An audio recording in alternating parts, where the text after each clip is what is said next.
ಕೇಂದ್ರಬಿಂದುವಾದ ಪೂಜ್ಯ ಪರಮ ಪೂಜ್ಯ ಜ್ಞಾನ ಪ್ರಕಾಶ ಸ್ವಾಮೀಜಿ ಅವರೇ, ಸ್ವಾಮೀಜಿ ಅವರೇ, ಸಾಗರ್ ಅವರೇ, ಅಣ್ಣೆ ಅವರೇ, ಈ ದಿನ ತುಂಬಾ ಐತಿಹಾಸಿಕವಾದಂತಹ ದಿನ. ಬೋಧಿಸತ್ವ ಬಾಬಾ ಸಾಹೇಬ್ ಅಂಬೇಡ್ಕರ್ ಅವರು ತಥಾಗತ ಗೌತಮ ಬುದ್ಧರವರಿಗೆ ವಂದಿಸೋದ್ರ ಮೂಲಕ ನೂತನ ರಾಜ್ಯ ಸರ್ಕಾರವನ್ನ DK ಶಿವಕುಮಾರ್ ಸರ್ಕಾರವನ್ನ ಅಭಿನಂದಿಸೋದ್ರ ಮೂಲಕ ಸ್ವಾಗತ ಮಾಡೋದ್ರ ಮೂಲಕ ನನ್ನ ಮಾತನ್ನ ಆರಂಭಿಸ್ತಾ ಇದ್ದೇವೆ. 1 ವರ್ಷಗಳ ಕಾಲ ದೀರ್ಘ ಕಾಲ ಆಡಳಿತ ಮಾಡಿದಂತ ಕಾಂಗ್ರೆಸ್ ಪಕ್ಷ ಏನಿದೆ, ಸ್ವತಂತ್ರ ನಂತರ 79 ವರ್ಷಗಳ ಕಾಲ, ಸಂವಿಧಾನ ಬಂದ 76 ವರ್ಷಗಳ ಕಾಲ ಆಡಳಿತ ಮಾಡಿದಂತ ಸರ್ಕಾರ ಏನಿದೆ, ಈ ಸರ್ಕಾರದಲ್ಲಿ ನಾನು ಅತ್ಯಂತ ವಿನೀತವಾಗಿ ಮನವಿ ಮಾಡಿಕೊಳ್ಳೋದ್ರ ಜೊತೆಗೆ ಈ ದಿನ ತೀವ್ರವಾದಂತ ಕೋಮುವಾದ, ಜಾತಿವಾದದ ಮಧ್ಯೆ ಪರಿಶಿಷ್ಟ ಜಾತಿಯಲ್ಲೇ ನಾವು ವಿಭಜನೆ, ವಿಘಟನೆ ಮತ್ತು ತಾರತಮ್ಯ ಅನುಮಾನ ಮೂಡಿದೆ. ಇದರಿಂದ ಬಾಬಾ ಸಾಹೇಬ್ ಅಂಬೇಡ್ಕರ್ ಅವರ ರಥವನ್ನು ಮುಂದಕ್ಕೆ ಎಳೆಯೋದಕ್ಕೆ ಸಮಾಜ, ಸ್ಪೃಶ್ಯ ಸಮಾಜ 85% ಇರ್ತಕ್ಕಂಥ SC, ST, OBC ಧಾರ್ಮಿಕ ಅಲ್ಪಸಂಖ್ಯಾತರೇನಿದ್ದೇವೆ, ಇವರೆಲ್ಲರೂ ಕೂಡ ಇವತ್ತು ಒಂದಾಗಬೇಕಾಗಿದೆ, ದೇಶವನ್ನು ಆಳುವ ವರ್ಗಗಳಾಗಬೇಕಾಗಿದೆ. ಬಾಬಾ ಸಾಹೇಬ್ ಅಂಬೇಡ್ಕರ್ ಇಂದ ಹಿಡಿದು ಕಾಂಗ್ರೆಸ್ ಪಕ್ಷದಲ್ಲಿ ಊಟ ಅಡ್ಡಡ್ಡ ಮಲಗಿಸ್ಬಿಟ್ಟಿದ್ದಾರೆ.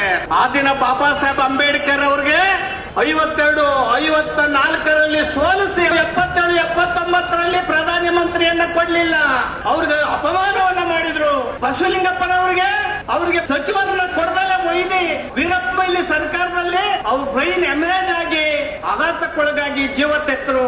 ಮಲ್ಲಿಕಾರ್ಜುನ ಖರ್ಗೆಜಿ ಅವರು ಈ ಪರಿಶಿಷ್ಟ ಜಾತಿಯಲ್ಲಿ ಹುಟ್ಟಿದೆ ತಪ್ಪಾಯ್ತು ಅಂತ ಹೇಳಿ ಕಣ್ಣೀರನ್ನ ಹಾಕಿದ್ರು.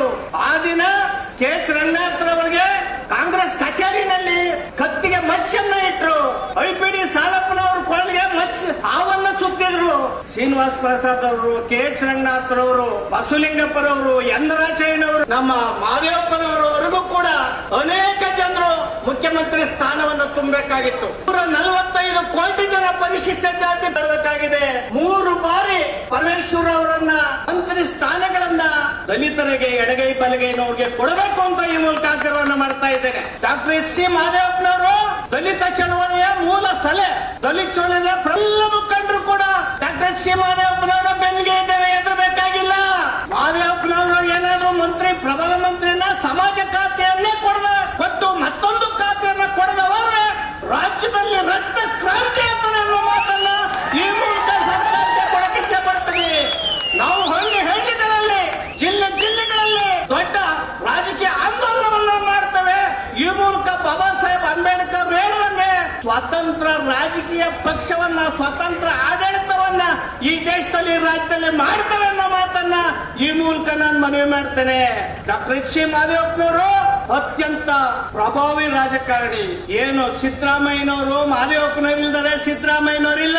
ಸಿದ್ದರಾಮಯ್ಯನವರು 40 ವರ್ಷ ಬಳಸ್ಕೊಂಡಂತ ಸಿದ್ದರಾಮಯ್ಯನವರು ಇವತ್ತು ಕೈ ಬಿಟ್ಟಿದ್ದಾರೆ. ಮಾದೇವಪ್ಪನ ಹೆಸರನ್ನ ಅವ್ರು ಮುಖ್ಯಮಂತ್ರಿ ಮಾಡಬೇಕಾಗಿತ್ತು. ಯಡಿಯೂರಪ್ಪನವರು ನಿಮ್ಮ ಆಪ್ತರನ್ನ ಸೂಚಿಸಿದಾಗ ಬೊಮ್ಮಾಯಿ ಹೆಸರನ್ನ ಸೂಚಿಸಿದ್ರು.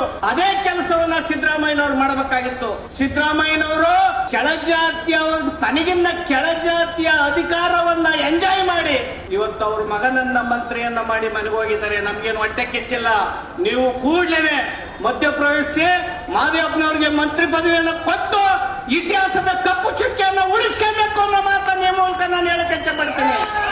ನಾನು ವಿಷ್ಣುವರ್ಧನ್ ಜಿಲ್ಲೆ ವರ್ಣ ವಿಧಾನಸಭಾ ಕ್ಷೇತ್ರದ ಕೋಟೆ ಕುಮಾರ್ ಅಂತ ಕಾಂಗ್ರೆಸ್ ಪಕ್ಷದಲ್ಲಿ ಜಿಲ್ಲಾ ಪ್ರಧಾನ ಕಾರ್ಯದರ್ಶಿಯಾಗಿದ್ದೇನೆ. ಇವತ್ತು ನಮ್ಮ ದಲಿತ ಮುಖಂಡರಾದಂಥ ಸನ್ಮಾನ್ಯ ಶ್ರೀ SC ಮಾದೇವಪ್ಪನವರಿಗೆ ಮೊದಲನೇ ಕಂತಿನಲ್ಲಿ ಅವರಿಗೆ ಮಿನಿಸ್ಟ್ರಿಗಿರಿ ಕೊಡಬೇಕಾಯಿತು. ಷಡ್ಯಂತ್ರದಿಂದ ಇವತ್ತು ಮಿನಿಸ್ಟ್ರಿಗಿರಿ ಕೊಟ್ಟಿಲ್ಲ ಫಸ್ಟ್ನೇ ಕಂತಲ್ಲಿ.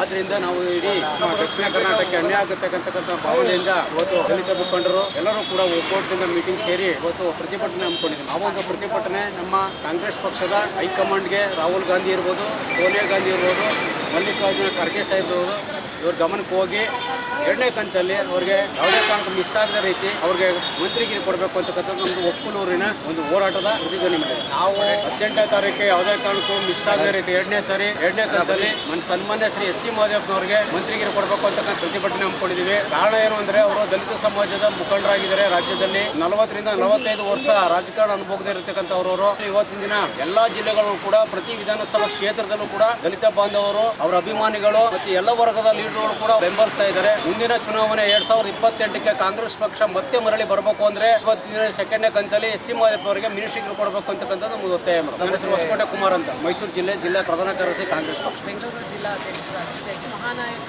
ಭೀಮರತ್ನ ಅಂತ ಒಂದು ಮಹಿಳಾ ಸಂಘ ಘಟಕದಿಂದ ನಾವು ಎಲ್ಲ ಒಂದು ಒಗ್ಗಟ್ಟಾಗಿ ಮಹಿಳೆಯರಿಂದ ಒಂದು ಹೋರಾಟ ಮಾಡ್ತಾ ಇದ್ದೀವಿ. ಈ ದಿನ ನಮ್ಮ ಬಾಬಾ ಸಾಹೇಬರು ಅಂಬೇಡ್ಕರ್ ಅವ್ರದ್ದು ಒಂದು ಸ್ಥಾನಮಾನ ಉಳ್ಕೊಬೇಕು, ಅವರ ನಮ್ಮ ಒಂದು ಯಾವುದೋ ಒಂದು ಭೇದ ಭಾವ ಇಲ್ಲದೇನೆ ಒಂದು ಮಹಿಳೆಯರಿಂದನೇ ನಮಗೆಲ್ಲ ದೊಡ್ಡ ಒಂದು ಮಟ್ಟದಲ್ಲಿ ಮಾದೇವಪ್ಪ ಅವ್ರದ್ದು ಒಂದು ಒಳ್ಳೆ ಸ್ಥಾನಮಾನ ಕೊಡಬೇಕು ಅನ್ನೋ ಒಂದು ಅಭಿಪ್ರಾಯದಲ್ಲಿ ನಾವೆಲ್ಲ ದೊಡ್ಡ ಹೋರಾಟದಲ್ಲಿ ಇದು ಮಾಡಿದ್ವಿ. ಈ ಹೋರಾಟದಲ್ಲಿ ಏನಾದರೂ ಫೇಲ್ಯೂರ್ ಆಯಿತು ಅಂತಂದರೆ ಇನ್ನು ನೆಕ್ಸ್ಟು ಒಂದು ಹಿಂದೆ ಬರುವ ಒಂದು ದೊಡ್ಡ ಹೋರಾಟದಲ್ಲಿ ಲಕ್ಷಾಂತರ ಜನಗಳು ನಾವು ಸ್ಥಾನಮಾನಗಳಿಗೆ ಯಾವುದೋ ಒಂದು ಇದು ಕೊಡಲಿಲ್ಲ ಅಂತಂದರೆ ದೊಡ್ಡ ಹೋರಾಟದಲ್ಲಿ ಇವರನ್ನ ಒಂದು ಖಂಡಿಸ್ತೀವಿ ಅಂತ ಅಂದ್ಬಿಟ್ಟು ನಾನು ಹೇಳ್ತೀನಿ. ಜೈ ಭೀಮ್, ಜೈ ಭೀಮ್. ನಾನು ಮಹಾಲಕ್ಷ್ಮಿ ಆಲಾಳ್ವೆ ಅಂತ ಮಹಾನಾಯಕ ಭೀಮರತ್ನ ಸಂಘಟನೆ ವತಿಯಿಂದ ನಾನು ಮಾತಾಡ್ತಾ ಇದ್ದೀವಿ. ನಮ್ಮ ಡಾಕ್ಟರ್ ಮಹಾದೇವಪ್ಪ ಸಾಹೇಬರಿಗೆ ಸಚಿವ ಸ್ಥಾನ ನೀಡಿದ ಕಾರಣ ಇವತ್ತು ಫ್ರೀಡಂ ಪಾರ್ಕಲ್ಲಿ ನಾವು ದೊಡ್ಡ ಪ್ರತಿಭಟನೆ ಮಾಡಿದ್ದೀವಿ. 18 ತಾರೀಕು ನಮ್ಮ ಸಾಹೇಬರಿಗೆ ಸಚಿವ ಸ್ಥಾನ ನೀಡಲಿಲ್ಲ ಅಂತಂದರೆ ಮುಂದಿನ ದಿನಮಾನದಲ್ಲಿ ದೊಡ್ಡ ಹೋರಾಟವನ್ನು ಮಾಡಬೇಕಾಗುತ್ತೆ. ಇಲ್ಲಿ ಫ್ರೀಡಂ ಪಾರ್ಕಲ್ಲಿ ಒಂದು ಸಾವಿರಾರು ಜನ, ಲಕ್ಷಾಂತರ ಜನವನ್ನು ಕೂರಿಸಿ ನಾವನ್ನ ದಲಿತ ಮಹಿಳೆ ಕಡೆಯಿಂದ ದೊಡ್ಡ ಹೋರಾಟವನ್ನು ಮಾಡಿ ಇದೊಂದು ಸೂಚನೆಯನ್ನು ಸರ್ಕಾರಕ್ಕೆ ನೀಡ್ತಾ ಇದ್ದೀವಿ ಅಂತೇಳಿ ಮನವಿಯನ್ನು ಮಾಡ್ಕೊಳ್ತಿದ್ದೀನಿ. ಅಚ್ಚುಕಟ್ಟಾಗಿ ಜಾಗೃತಿ ಮಾಡ್ತಕ್ಕಂತ ಕೆಲಸವನ್ನ ತಮ್ಮ ಇಡೀ ಮೊದಲನೇ ಒಂದು ಹೆಲ್ತ್ ಅಂಡ್ ವೆಲ್ಫೇರ್ ಒಂದು ಆರೋಗ್ಯ ಮತ್ತು ಕುಟುಂಬ ಕಲ್ಯಾಣ ಸಚಿವರಾಗಿದ್ರು ಅವಾಗಿ ಹಿಡಿದ ನಾವು ನೋಡಿದ್ರೆ ಅವರೆಲ್ಲ ಒಂದು DADA ಬರ್ತಕ್ಕಂಥದ್ದು ಮತ್ತು ಬೇರೆದನ್ನು ಕೂಡ ಸಮಾಜದ ಒಳಿತಿಗಾಗಿ ಬಳಸಿರ್ತಕ್ಕಂಥದ್ದು ನಾವು ನೋಡ್ತಾ ಇದ್ದೀವಿ. ಹಾಗಾಗಿ ಇಂತ ಮುತ್ಸದ್ದಿ ಮತ್ತು ಒಳ್ಳೆಯ ಜನರನ್ನ ತೆಗೆದುಕೊಂಡು ಹೋಗ್ತಕ್ಕಂಥವನಿಗೆ ಅದು ಪ್ರಮುಖವಾಗಿ 2023ರಲ್ಲಿ ಈ ರಾಜ್ಯದಲ್ಲಿ ಇರ್ತಕ್ಕಂಥ ಕೋಮುವಾದಿ ಪಕ್ಷವಾಗಿರ್ತಕ್ಕಂಥ ಬಿಜೆಪಿ ಸರ್ಕಾರವನ್ನ ಕಿತ್ತೊಗೆಯಲಿಕ್ಕೆ ಸಂಕಲ್ಪ ಮಾಡಿರ್ತಕ್ಕಂಥ ದಲಿತ ಸಂಘಟನೆಗಳ ಎಲ್ಲರೂ ಕೂಡ ಒಂದು ಐಕ್ಯತೆ ಒಂದು ಹೋರಾಟ ಸಮಿತಿ ಮಾಡೋದ್ರ ಮುಖಾಂತರ ಈ ಒಂದು ಕಮ್ಯುನಲ್ ಫೋರ್ಸ್ ಹೊಂದಿರತಕ್ಕಂಥ ಬಿಜೆಪಿ ಸರ್ಕಾರವನ್ನ ಕಿತ್ತೊಗೆಯಲಿಕ್ಕೆ ಅವರ ಒಂದು ಮುನ್ನಡೆಯಲ್ಲಿ ಮತ್ತು ಅವರ ನೇತೃತ್ವದಲ್ಲಿ ಆಗಿರ್ತಕ್ಕಂಥ ಓಟ್ ಆಗಬಹುದು, ಕಾರ್ಯಕ್ರಮ ಆಗಿರಬಹುದು, ಅಧಿಕಾರಕ್ಕೆ ಬರಲಿಕ್ಕೆ ಸಾಧ್ಯ ಆಗಿದೆ. ಜೊತೆಲಿ ನಿಲ್ತೀರಾ? ಮಾದೇವಪ್ಪರ ಮಂತ್ರಿ ಸ್ಥಾನ ಸಿಗೋರು ಒಂದು ಮನವಿ ವೇದಿಕೆಯಲ್ಲಿರ್ತಕ್ಕಂಥ ಎಲ್ಲ ಗಣ್ಯರ ಪಾದಾರವಿಂದಗಳಲ್ಲಿ ನಾನು ಬೇಡಿಕೊಳ್ಳೋದು ನಿಮ್ಮ ಮಾತುಗಳನ್ನ 5 ನಿಮಿಷಕ್ಕೆ ಮನವಿಯನ್ನು ಮಾಡ್ತಾ ಇದ್ದೀನಿ. ಮುಂದಿನ ಹಿತನುಡಿಗಳ